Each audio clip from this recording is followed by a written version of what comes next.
আসসালামু আলাইকুম। কেমন আছেন সবাই? আশা করি ভালো আছেন। আলহামদুলিল্লাহ আমিও ভালো আছি। তো বন্ধুরা, আসলে সকালে ছাদে উঠে মনটা একটু খারাপ হয়ে গেল, কারণ অনেকগুলো আনার, এই যে দেখতে পাচ্ছেন ছোট ছোট আনার, এরকম অসংখ্য ছোট ছোট আনার ছিল গাছে।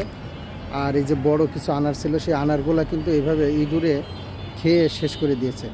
এইভাবে ছোট ছোট করে খাচ্ছে, খেয়ে প্রথমে অল্প একটু করে খাওয়া, তারপরে আস্তে আস্তে আস্তে আস্তে পুরো ফলটাকে নষ্ট করে ফেলছে। এইভাবে অনেকগুলো ফল কিন্তু, এই যে এখানে একটা দেখুন, এইভাবে সব ফলগুলো খেয়ে খেয়ে নষ্ট করে ফেলছে। আর ইঁদুর থেকে বাঁচার জন্য আমি একটু চেষ্টা করছি। আসলে ইঁদুর যে এত কেন হিংস্র হয়ে গেল, কেন ছাদে পর্যাপ্ত খাবার থাকে, তারপরেও ওরা কেন ফল গাছের উপরে এত আক্রমণ?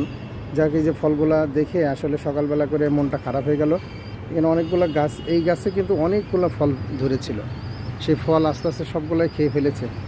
তো দেখি ইঁদুরটাকে কীভাবে নিধন করা যায়। সবাই দোয়া করবেন। আল্লাহ হাফেজ।